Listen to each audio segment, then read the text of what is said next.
زر اعظم ټولو نه اول صاحبانو یو دعا دا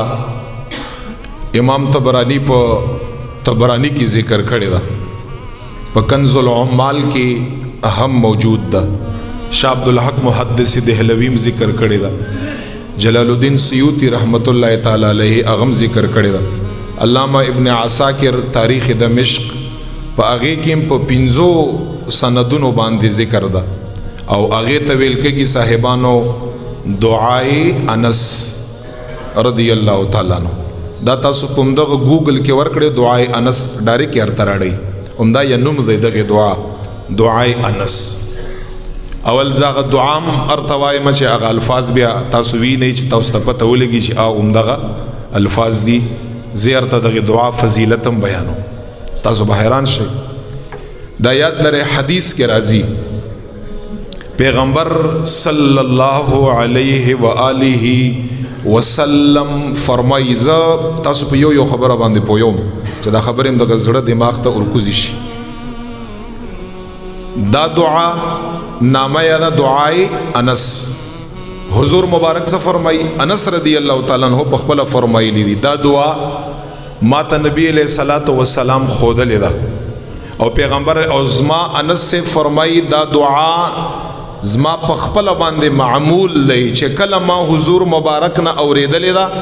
هاغه نه وخلا تر اخر پورې انس مبارک فرمای دا دعا ما نه د پری خو دی دا دعا تاسو یو ځل نه د خپل ځان معمول یې جوړ کړئ روزانه سحر یو ځل پیغمبر علی السلام فرمای چا یو ځل دا دعا سحر اویلا چا یو ځل دا دعا ماخام اویلا پیغمبر علی السلام فرمای مخفز مکه باندې چې چرته شر دی تکلیف دی مصیبت دی بیماری دا ناگہان حادثه دا بد نظر دی هر قسم نبی علیہ السلام فرمای شر دی چې هغه ته شر ویل کېږي هر قسم مصیبت دی پیغمبر علیہ السلام فرمای چې هغه ته مصیبت ویل کېږي څوک چې یو ځل سحر وي ماقام پورې الله په حفاظت کې ساتي چې یو ځل یا ماقام وي رب لا یزال یا سحر پورې په حفاظت کې ساتي ہر قسم تکلیف بس بدی کې دا نشته چې زما بیماری او زما مصیبت او نو او زوړ او دشمن او شیطان او هر قسم شر نبا دا انسان په حفاظت کی انس رضی الله تعالی عنہ فرمای او هغه الفاظ یې دادي او دا دعا تاسو ته بلګه وګدخ کاری خو چې دا انسان زدکا زیات نه زیات 15 سکند یا 20 سکند پاغه باندې لګي بسم الله ادعا دالا بسم الله على نفسي وديني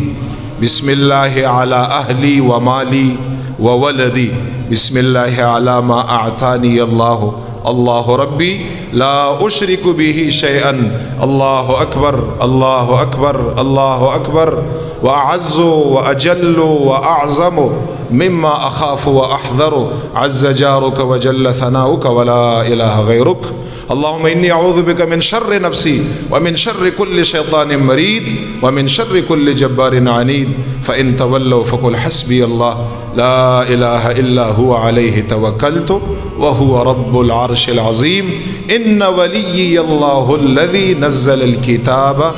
وهو يتولى الصالحين دا دعا